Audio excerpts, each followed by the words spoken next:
And we are live. Welcome back again. I hope you were at my session earlier today, just a few minutes ago. I hope you were there. If you were not there, you need to go and watch the replay. And today we welcome you again to Train Up a Child Conference 2023, Day 3, Session 2. And today we have our speaker in the house, Miss Coach Tega Omogo. Yes, and she is an author, an NLP practitioner, anger management coach, an emotional intelligence certified coach, and also a substance abuse counselor. She is a teens mentor. Let's give her an awesome 2023 Train Up a Child Conference welcome. You are welcome, Ma. Thank you so very much. It's such an honor to be here. Thank you to everyone that is here also. You could have been anywhere, but you chose to be here, which means that, there is stuff that, you want to learn. And Mhm. people like you give us hope that what we are saying is not Makes sense. it's not in vain. Because many Yeah. times you see parents look at you like all they know is how they were brought up, and then their own parenting styles came from, they say there are two things that motivate a man: what you're running from and what you're running to. Many Mm. times we are running from a particular parenting style, so we now try to overstretch, and then we go to the extreme.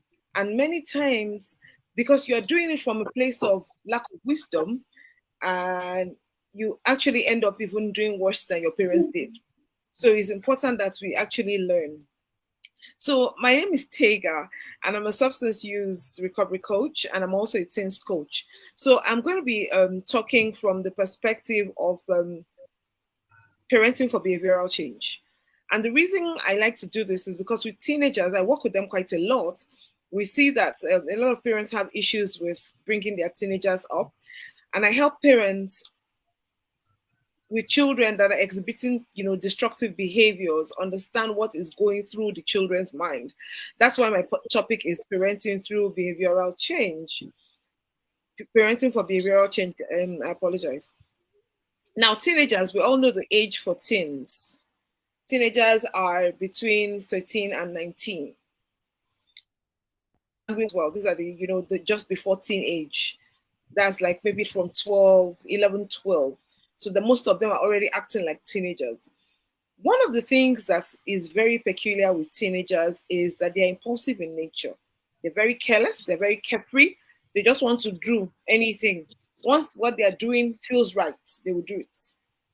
And we're talking about going from drugs to, pornography, to partying, to all of these things. Once it feels right in their minds, they will do it. It has nothing to do with you as the parent.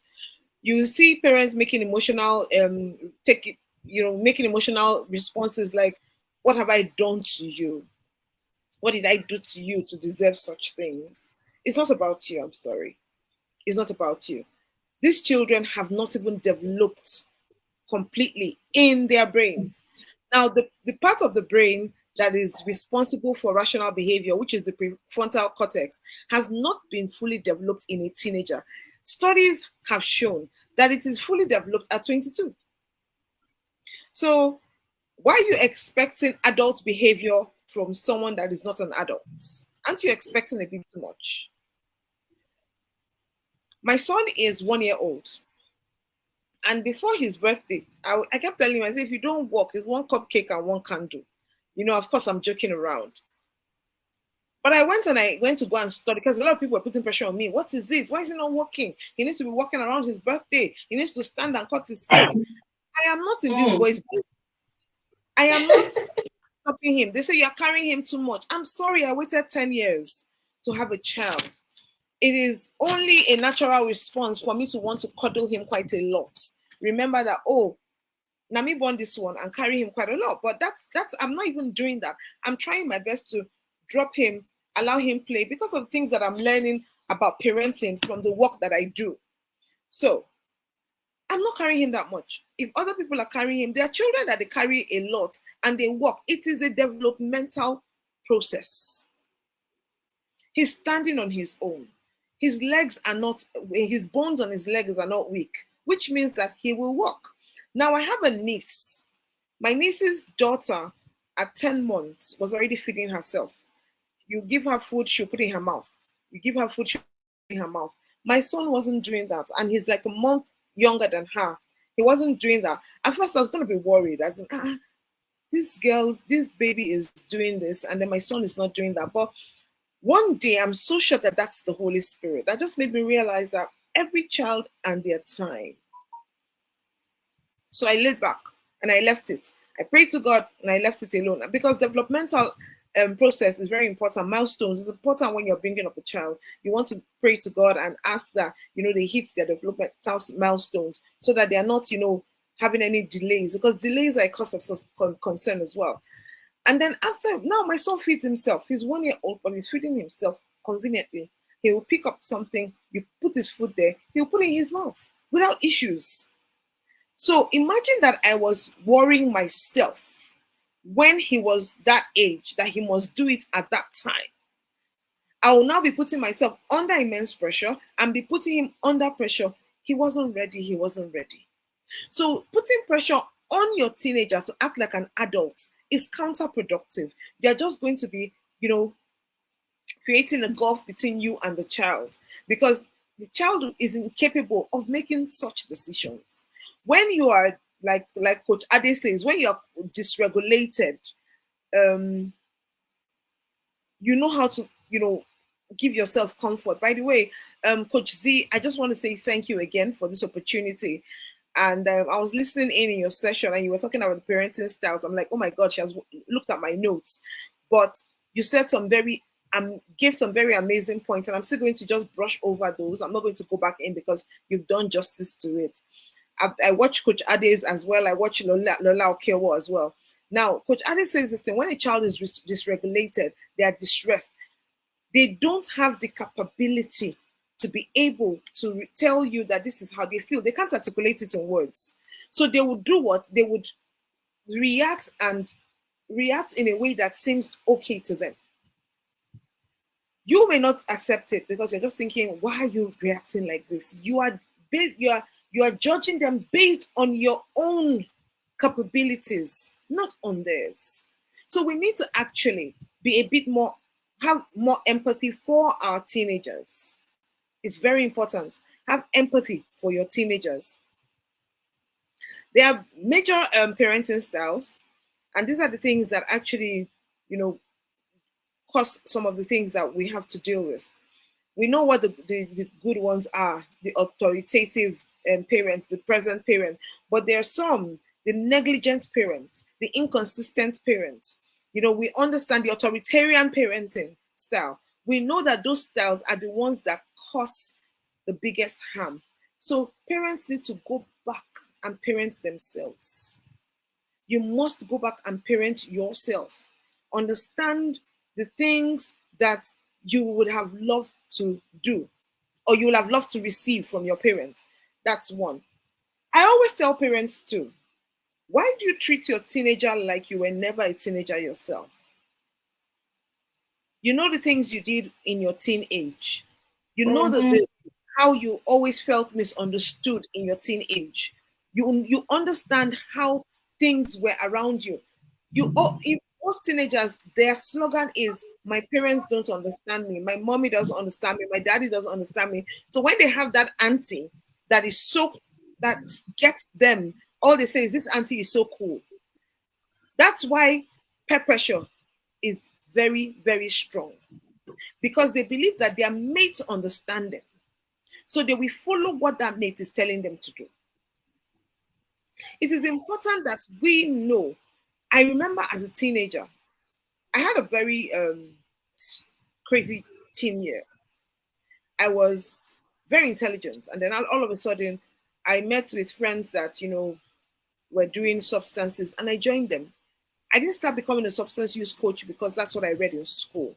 This was from a place of experience. This was from a place of experimentation. That's how I got in. So destructive behavior is actually a cry for help. It is a way of dealing with their anguish. When you see a child acting up, like they say when a baby is throwing tantrums, the baby is actually asking for help. The child cannot articulate it. That's a baby. The infant, the toddler cannot articulate it. But a teenager will not even be able to articulate it because they feel misunderstood. And the part where they are supposed to make proper decisions has not been developed. They will start acting up in all sorts of ways, doing drugs, drinking, partying, sex, pornography, masturbation, and all of that. For them, it's not necessary that it's a positive or negative way. When you ask them, they'll tell you, I know it's wrong. You'll not be wondering if you know it's wrong, why are you doing it? It's not because they don't know, it's just because it's giving them some form of comfort. So, what are we supposed to do? Help them, guide them, because these destructive behaviors actually make them feel better. Like we say in drug use, they are medicating on these behaviors. When we tell people, what are you medicating on? Sometimes, like when I want to take out drug tests on people, or when someone calls me to say my child is doing drugs, the first thing I ask is, what is the drug of choice? What are you medicating on? Some of us medicate on food. Some of us medicate on porn. Some medicate on drugs. Many times when you have an emotional pain, what do you medicate on? When you have a physical pain, you take painkillers. It intelligently goes down to the place where you have the pain and it deals with the pain. If you have a physical cut, you can put a band-aid and it will be healed. But when you have an emotional, hurt, how do you deal with it? This is the problem. That's why we always tell people to do therapy. Therapy is so important. Therapy is important. It's not because you are mad. It's not because, well, they will tell you, oh, and white people go for therapy, black people go to church or go to mosque. This is where we are missing it. This is why many of our children are having the kind of results that they're having. Allow them go to someone that they think will hear them out. You have judged them enough. You have shamed them. You have guilt tripped them. Every time some mothers, one boy, they brought him to my office, and then the boy said, look, tell mommy she to stop crying. Oh. That all this cry she's crying, she'll just give herself high blood pressure. And once she gives herself high blood pressure, she will die. I'll just cry for a few days and that's all. At first, it was easy to say this boy is cold. How can you say that? Well, he's not cold. He's not cold. He doesn't want to be driven by her emotional guilt tripping. Every day, you know how long I waited to have you? Do you know what people will say about me? No. Let's stop making emotional decisions, giving emotional responses, because after a while, these children will get used to those emotional responses. It's not helping them, and then they will become as cold as this boy that I spoke about. This boy really honestly loves his mother, but he just felt like, you're always crying. What's making you cry? What the mother should have done at the time was have a conversation with this boy and just sit him down and ask him, what's going on with you? Even if the boy doesn't even say it at that time, I always tell parents, have teachable moments with your children. It's not every time you're going to say, sit down, I want to teach you now. No. Mm-hmm. You might decide that you want to take a trip. I want to go buy some stuff. What do you want? Do you need to buy something? I'll come with me. You can pick what you want. Make a budget for that. It might not even be, just tell them, look, I have 5,000. That 5,000, you can pick anything you want for 5,000 naira. The child will be happy to go. And you have already put the child in a state of mind that the child is receptive to anything you're going to give the child at that time. So when you are on the way to the trip, on your way to the shopping, or on your way back from shopping, you can start the conversation. So what do you think about drugs? Or this person is doing drugs. What do you think? What happened? Why do you think people do drugs? Do you have any friends that do drugs? Don't accuse your child outright and say, I hope you're not doing drugs, because that's your friend. Wrong. You've missed it. Your child won't tell you anything. There is no point. That child is not going to say a word.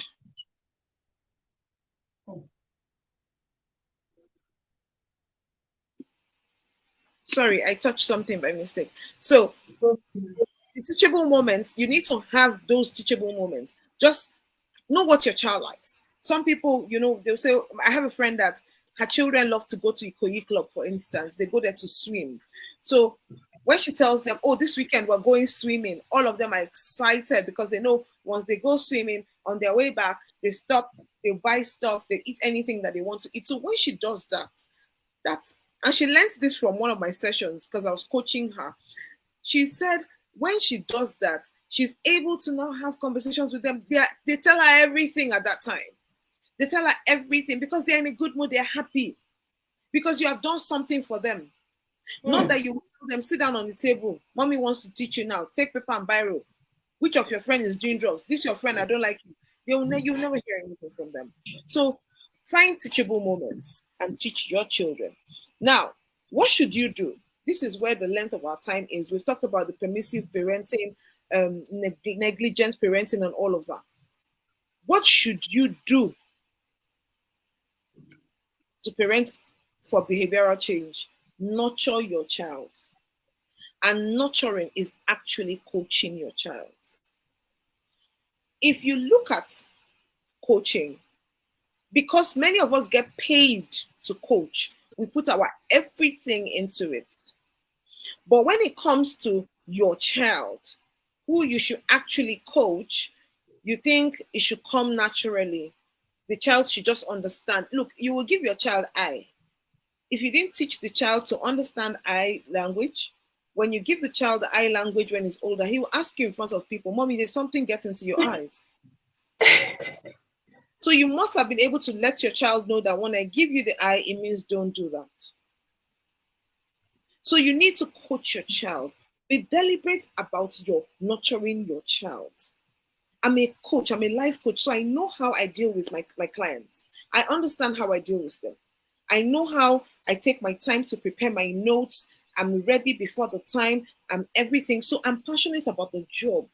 So how are you passionate about your child?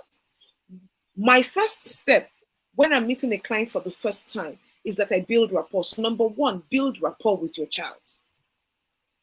Build rapport. Building rapport is so important because when you build rapport, you'll be able to communicate effectively. Communicating effectively is down below, but build rapport with your child. Your child needs to be able to be free with you. Your child needs to be able to. There's a video that I saw of a child that the man is Nigerian and I think they've lived abroad for a while, and then the child said. They were trying to talk about how do you know when daddy is angry? He says when you say are you okay? Are you okay is I'm checking on you. I'm checking on you. How are you? Are you fine? But when you say are you okay? It means that something is wrong with you. That child was able to say that because she and her father have rapport. Have rapport with your children. Build it gradually. And with building rapport, you're building trust. Build rapport with your children. Get to know them. Get to understand them. Ask them questions. Tell them your own mistakes. Don't keep making these children feel like you are perfect. Nobody wants to appear in front of a perfect person. That's why even when we appear before God, we feel unworthy. Then the Bible passage now says, come boldly to the throne of grace. If there was no reason to say come, if we're not timid about coming to the throne of grace, there'll be no reason to say come boldly. The Bible recorded it because he knows that our sin makes us timid. So build rapport so you can build trust with your children and they can come to you boldly. When your child does something, do they run from you or do they run to you? When your child runs to you, you have successfully built rapport. Even if they don't run to you immediately because they feel like, oh, my mom is going to be disappointed or my dad is going to be disappointed. When you ask them once or twice, are you okay? Something is off with you. They will come forward and say, Mommy, I have done wrong. I have misbehaved. And when they come to you like that, don't fly off the handle. Get your emotions together. That's why we tell people, be an emotional intelligent parent. When I'm doing my courses and telling people to come for emotional intelligence, it's not because I just want to take your money. No, I'm trying to help you understand how to regulate your own emotions to be a better parent. Because when you always fly off the handle, your child will learn how to fly off the handle, one. And Two, they will never trust you again. That's the end. They will never come to you for anything again. So build rapport so that you can support your child and you can build trust. Maintain a positive attitude. As a coach, when people come to me and they tell me some kind of stories, I'm looking and thinking, yeah, is this what I mean? Someone told me that her son locked her up. He was dealing with psychosis, and that's from the use of marijuana. Some people it happens to them, some people it takes longer, some people it doesn't. But I think he started dealing with psychosis. He actually set his mother ablaze. He was trying to set his mother ablaze. He had poured the fuel around the house, and then he was looking for how to strike the match. He just didn't find. He couldn't coordinate himself enough to find. When the mother was telling me this thing, I was thinking of all the horrors. My heart was pounding. My chest, I could barely breathe, but I was looking at her and thinking, okay. The thing is, it makes the person know that what they're saying. Maintain a positive attitude. It inspires the person that you're talking to. So she looked at me and felt like, oh, okay, she's stable enough. Because the next thing she said was, you're not phased. I said, well, I've heard quite a number of stories. And that's why she was able to trust me with her child to navigate through his treatment. He's doing so well now. Doing so well. So maintain a positive attitude with your children. It still comes from the building rapport. Maintain a positive attitude. When they come to you and tell you, oh, mommy, I have a crush on one boy, before you will start shouting and saying your village people have come after you, calm down and say, oh my God, what's his name? How old is he?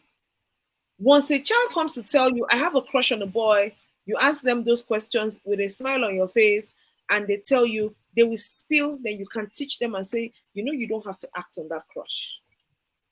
You don't have to. Because after a while, that crush is going to pass. And you will see someone else that you have a crush on. So imagine you acting on all the crushes that you have. At that time, that child will hear you. Than for you to now frown and say, what's that? Crush. Do you know what you're doing to yourself? Face your books. I sent you to school to study. You are looking at boy. For the rest of your life, you'll never hear anything again. And they will look at many other boys after that. Why don't you just help them? So a coach guides you. A coach would help you navigate through life. A coach will not give you all the answers, but a coach would ask you questions that will make you look for those answers within you, because the answers are actually within you. Number 3, have empathy with a desire for helping them. Why do you need to have empathy? Understand where they're coming from. Understand that this is teenage behavior. Understand that they are being childish.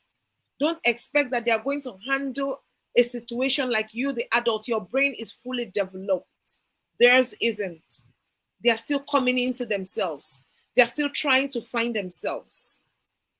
This is like I keep talking about teachable moments. These are the times when you now start teaching them about values, how to value themselves, how to understand self-esteem, how to carry themselves in such a manner. You need to have teachable moments. Have empathy. Empathy is so important. Understand where they're coming from. What environment have you brought them up in? When I was younger, I grew up in Festac, and we had neighbors. We grew up at the big first time we were in Festac. We grew up in the side where there were a block of flats before we moved out of there to the duplexes. Now in the block of flats, my sister did not allow us play with just anybody. She always told us, you are here, but you are not from here. That is when the Bible will say, you are in the world, but you are not of the world. Now I understand it. She said, you're here, but you're not of here. So we never ever played with other children. Some of the children in that block of flats, they were going to, public schools. They had all sorts of vices. I went to boarding schools. I went to private schools all my life. But I didn't even mix with them. So I didn't have the experiences they had in that environment. I didn't. Many of them had the experiences, but I didn't. Because my environment in that environment was different. So environment is important when you're bringing up your children. You may grow up in the slum. You may be bringing up your children in the slum. But what is the environment in the house? Because that is the beginning of the scripting that your children have. Because in that environment, they are hearing things, they are seeing things, they are reading things. And these things, they are taking it in without sieving. So everything they are taking in, they are just soaking it hook, line, and sinker. Now, the environment that you are providing as their parent is the one that is supposed to help them sieve. The environment you as the parent is providing, help them sieve. What is your job? Coaching them, helping their belief system to grow, helping them. Another thing you need to do is have great listening skills. Great listening skills are so important. If you don't listen to these children, they know. They know. Sometimes you hear a child say, Mom, what did I say last? They know you're not listening. And guess what? One day they will say, oh, but I told you, Mom. You will say, no, you didn't tell me. I told you you were not listening. And you know what? Even you were not sure whether you were listening or not, because your mind is on how you're going to use that 20,000 to buy things for the house and everything will be okay. And it's also okay because you're trying to be a mom and trying to be a wife. So just try. And when they come to you to speak, because children always look for their parents to help them. When they come to you to speak, can you just listen? Drop everything at those 10 minutes. It then never take too long because after a while they walk away. But even if they don't walk away, if it takes you 1 hour, shelf everything because these children, God will ask you. Not only God will ask you, society will ask you. Because when a child acts wrongly, society comes for you before God will not come for you. So drop everything.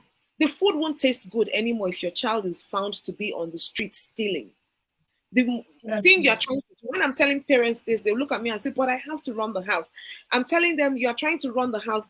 If you don't take your time, you'll be paying 500,000 naira for rehabilitation. So why don't you drop everything at the time and hear this child out? Do you know the struggle it took this child to be able to come to you and say, Mom, I want to talk to you, or Dad, I want to talk to you? Respect it. Respect it and listen to them. Actively listen. Look at them when they are talking. Hear them when they are saying. How do you do active listening? When they say something, repeat it. Okay, so do you mean that? Is this what you mean? So that you don't sound like you misunderstood. Mommy, so the boy came and he took my pencil and he broke it. Do you mean that that boy just took your pencil like that and just broke it? They know you are listening because you just reiterated what they said. So have great listening skills. Number 4, help them navigate. That is the work of a coach. You are not giving them the answers. You're not giving them the solutions. You are guiding them to finding the solutions to the barriers in their lives.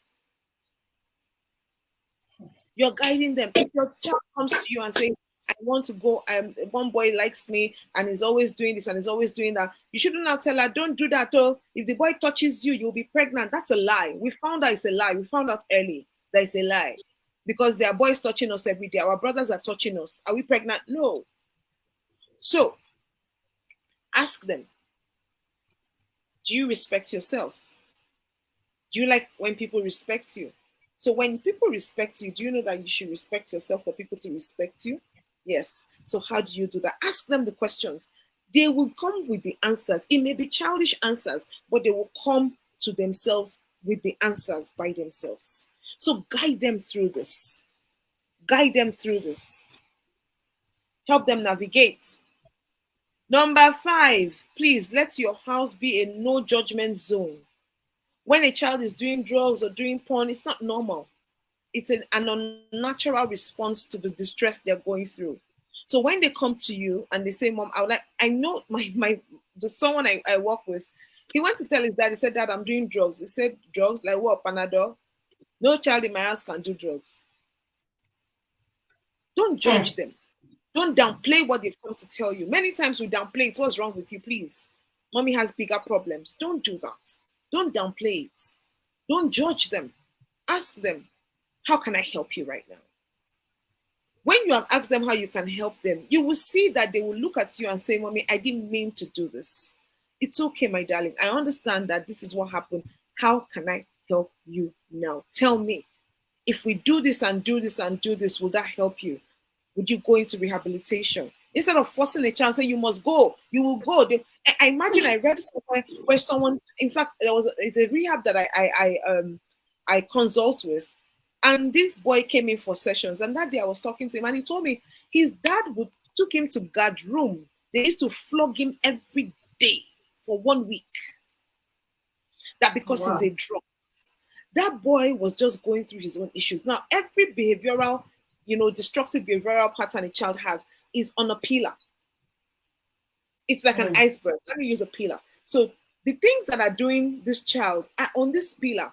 When you collapse these pillars, that behavior will collapse naturally. But if you take only the behavioral problem, the pillars are still standing. They will find another thing to put upon this pillar. So why don't we destroy the pillar completely and let it collapse? Don't judge them. Ask them how you can help them. Some of them will tell you, oh, I've been talking to auntie such and such and such. She knows the whole story. It's okay. And if you know that you can't do this, can you find someone that your child likes and looks up to, that you trust?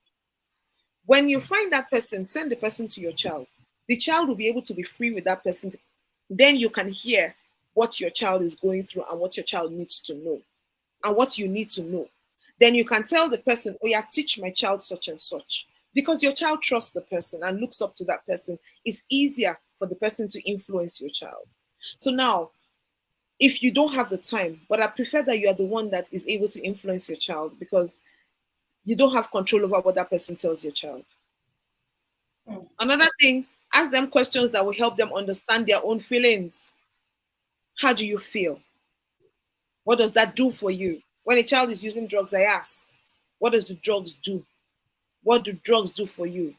What does drinking do for you? What does pornography do for you? If you check it, it makes them feel better. Feel better from what? Then you start to go and you start to find out. Ask them questions. That's when you find out what it is that is going on with them inside. Sometimes they can't articulate it in words, but when you start to ask them questions, they start to think. And don't be in a hurry, because sometimes you're thinking you have so much to do. Don't be in a hurry. Take your time. Take your time. These people are your primary assignment. That constituency, they're your primary assignment. Take your time and hear them out. Number 7, communicate effectively is very important. Communicating effectively is assertiveness.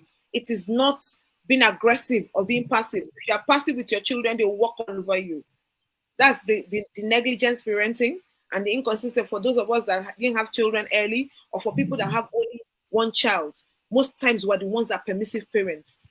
We just want to allow them do everything that they want to do. So we're passive in our communication. If we offend the child, I know a mother, she had this child in her 50s, her only child. And then the child before, I think by 19, he had started doing drugs. She allowed him to do everything. In fact, the boy started threatening to kill her. So now, this boy actually overdosed and died.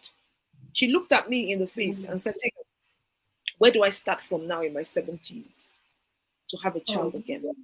Because she permitted this boy to do everything. So permissive parenting, look, I wish I could just loud it everywhere and say, please don't be permissive in your parenting. Please. So communicate effectively. Don't be passive in your communication. Don't be aggressive in your communication. Both are counterproductive. Be assertive. Be firm. Let them know what the boundaries are. Let them know. This is acceptable. These are our family values. These are the things that are acceptable and these are the things that are not acceptable. Do you as a parent, do you even know what your values are? How do you pass on values that you don't know? How do you teach your child to understand what their values are if you don't know what your values are? So please, as a parent, find your own values also. Next one is, please, help their confidentiality. Keep their confidentiality. When they come to you and they tell you stuff, please, don't go and tell everybody in your church, in the name of, please, come and help me and pray for my child. Please, my child is always stealing. No, please stop that. Because that's the way other people will look at your child from now, and then they'll communicate to the child like that. Stop telling everybody their problem. Everybody is going to come and start saying, let me advise you. Pastor will call him today. Deacon will call him tomorrow. Keep their confidence. They have told you something in confidence. Keep it. But strike a deal. Strike a deal. This thing that you have told me, I will not say a word to anyone. I will keep your confidence on such and such conditions. You will stop doing this, you will stop doing that. Trust me, most times because they want that thing kept, they're also testing you. They want that confidence kept, they will do their part. So keep their confidentiality. Number 9, motivate them. How are you motivating them as their parent? How are you motivating them? Are you constantly bringing them down? You're useless. Your head is not correct. You're a blockhead. You don't listen. You're this. Your brother was better. Yada, yada. Stop it. I had a session with a boy in my office a few days ago, and he said all he wants is for his father to approve him. This boy is just 15 years old. He just wants his father to approve him. His father loves his older brother more, and he can see it, and they're only 2 children. How do you love one child over the other? And it's so obvious. Motivate your children, because most times our children end up who we are because they've modeled everything. They see everything that we do. So motivate them. Number 9, I think, number 9 or number 10, please be knowledgeable. Number 10, be knowledgeable. It's very important. Learn. Being in this conference is part of adding to your knowledge. Any other conference, you see them teaching emotional intelligence, please go. Your children, they are doing withstanding peer pressure, which is a course that I always take for children. Send them there. I'm not saying this, I'm not trying to market myself, but I'm serious. Anywhere you see it doesn't have to be me. Send them there. Let them go and learn. They would listen, hear things that will help them in their lives. Send them. When Coach Z is doing any course, go. This inner circle she's trying to do now, sign up. Sign up. The money you use that money for something else. You buy Cold Stone, you buy pizza. It's all gone. In no time at all, it's in the pit latrine. But what you will take in your head, you will never lose. Be knowledgeable. Number 11, respect them. You may be looking at how I respect my child. Respect your child. Please respect your child. Don't diss them in front of any and everybody. You're bringing their esteem down. And when you bring a child's esteem low, you are making that child even more susceptible to destructive behaviors. Protect their esteem. Be respectful towards them. You strike a child on the face, you're just slapping your child on the face. That is disrespect. Respect them. Because when you bring their low self-esteem, their esteem so low, somebody will make them feel better. And then it's a very strong, wide way to destructive behaviors. Be patient with your children. They are still growing up. Be patient. Remember who you were. Remember the things that you did. I did drugs. I did drugs as a teenager. For 13 years, I was abusing substance. I dropped out of school. I was a very intelligent girl. I went through school. I was the best, third best in my city at the time. I got 2 scholarships into secondary school, doing extremely well. I was what you call a genius. Then I got into school and I started doing substance. I dropped out of school. There was no way I could even, and guess what? Nobody knew in my house because I am the youngest of 8. My mother had me, I think, nearly at 40. My dad was 10 years older than my mom. So my older ones were like my parents. They were already living their lives. So they were not thinking, oh, let me be looking out for a child. My parents were too old to look at me. And they kept thinking, well, it's Tega. She's intelligent. She will always come first. It's okay, I'm sure. In fact, at some point, they stopped checking my results. They said, oh, first, Abby, first as usual. Yes, it was first as usual. Until my grades started declining, nobody knew. Wow. So be very vigilant with your children. Be vigilant while being patient. Understand. Now, imagine that, God forbid, my son decides that he wants to start to do substance. Because I've done substance before, I will see the telltale signs from the beginning. In fact, from now, I tell parents, when you have a child, know the kind of child you have. If you have a child that likes to feel good, always looking for happiness and looking for thrills, that child is a child to look at, because that child is the kind of child that will want to party. That child is the kind of child that will want to try drugs. Anything that will give him the high, give him the excitement, adrenaline rush. So you need to know those things. If I see that my son is exhibiting any of those, early I will start the conversation. This is what it is. Help him regulate. Help him regulate very quickly before he goes down the same road that I went down. So be patient with them. Remember who you were as a teenager. Teach them with your experiences. Tell them. Like I hear that in Israel, this is what they do. When a child does something, when they want to teach, they will go there and say, this is the house of such and such. Apparently, I've been to Israel before. And I mean, I think they even took us to where, what's the guy that betrayed Jesus, Judas Iscariot. They showed us the place where he hung himself. They showed us the house of Simon of Tanna. They will show you those things are still there. So that's how they teach. They teach them with your experiences. You might make it fun, be gisting with them. This is what happened with me, or it wasn't worth it. Look at where I ended up. They will learn faster. Last but not the least, attack the problem but not the child. When you tell your child stuff like you are a disappointment, hi, what you have done is a disappointment. Attack the thing, not the child. You're a bad child. No, what you have done is a bad thing. Attack the problem and not the child. That is you taking responsibility. And that is you teaching them to take responsibility. You must teach them to understand that we attack things and not people. So, with these few points of mine, I hope I've been able to convince you how you can parent for behavioral change. Thank you so very much. So, if you get any questions. Oh, thank you, Ma. Thank you, Ma. Can we get your questions? Thank you so much. That was so powerful and inspiring. Coach Tega is a bunch of testimony. Can you hear me? Yes. Okay, yeah. Coach Tega is a bunch of testimonies. Her story is so inspiring, really. It's amazing what God can do with us. But we are always telling you, because she has gone that road, she knows that it's terrible and it takes the grace and mercy of God to come out of such things. If one does not have the right intervention, you might never come out of it. So that's why we are saying we need to be there for our children. We need to be there for our children. So if you have any questions for her, please let us ask her the questions now. If you are suspecting, your child I think she has shared some things like that, like you're suspecting your child might be into drugs. What's the first thing one can say to the child? How can one go about it without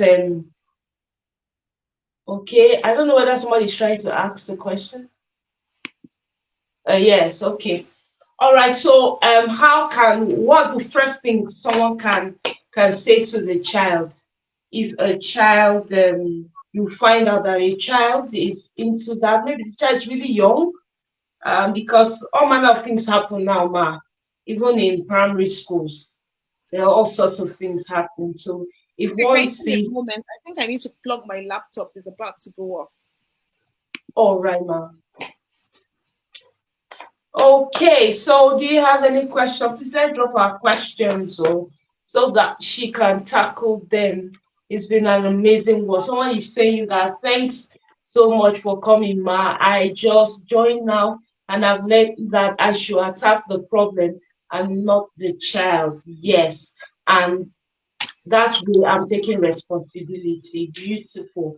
That's it. Exactly that. So we want to know if a child, maybe a very young child, you suspect a very young child is maybe into drugs, or maybe is following some kind of friends.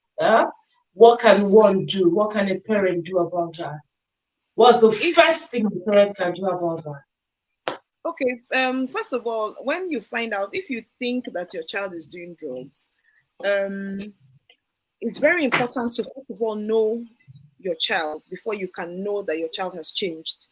If you don't know your child, when your child has changed, you will not know.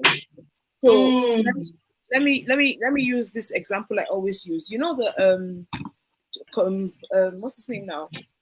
King Solomon in the Bible with those two women. What Yes, happened ma'am. was two children looked alike. for one to think she could get away with trying to take that other one's child. They must have both been fair skinned with no hair or something. That's why you think, Mm-hmm. because if one was fair or one was dark, you will not try it. You would know that they will catch you. But the woman, the Bible says the woman looked closely, which means that she knew her child. So, do you know your child? So, once you know that your child is acting up or you think your child is doing drugs, don't ever confront your child and attack the child and say, hey, you are doing drugs. I read it in a book. Coach Tega, that book she wrote it there. No, please. First of all, watch the signs that you think you are seeing. Have a conversation with a professional. Then let a Okay. drug be done. Because sometimes the same signs you look out for in drug use are just signs of, can also be signs of rebellion. They might just be that they don't want to, they're trying to seek your attention. Even drug use is a cry for help, is seeking your attention. So it may be that they're just trying to seek your attention. They just want you to notice them. So they're doing things a certain way. So always have a drug test done. When you have a drug test done, then you will know for sure if the person is doing drugs or not. And most times I always recommend that people go in for treatment, inpatient treatment, because then you are taught and then your brain is taught to be rewired to not crave the drugs. Because if someone just comes for counseling and goes back, the person can go and buy drugs on their way to counseling or buy drugs on their way from counseling, outpatient. But when you're in treatment, inpatient treatment, you can't, you have nowhere to go. So you are there, your brain is being retrained and starved of the drugs, retrained to live life without using the drugs. So I always tell people, have the conversation with them. When I go and do drug tests in people's houses, I ask you, I say, do you know why I'm here? This is the reason why I'm here. Your parents are concerned and such and such and such. So we'd like to do a drug test just to be sure, because this is what we have seen. You Hmm. must have the conversation. You must have the conversation.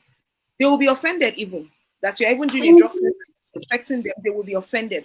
But you have to let them know that it's coming from a place of love and I want to help you. That's why I'm doing this. It's not because I'm suspecting you and I hate you. I love you and I know the consequences of drug use. So I'd like to help you. Can we just run a test? Most times you will break their resolve, that hard resolve that they're coming to. Why are you trying to test me? You will break it. When you come from a place of love and understanding, you will break it. Wow. Thank you so much, Kutega. We're so grateful. We're so grateful for this, for creating this time to be with us and share so much value from us. I personally am going to listen to this again and again. Thank you so much, Ma. I hope when we call you again, you will come for All right, Ma, thank you. I do appreciate you. God bless you. And Thank you. everyone, we are coming back by 3 o'clock. Please make sure you are here. Make sure you are here. It takes a lot for our speakers to come in here and share with us. Make sure you are here and you are here on time. All right. Bye.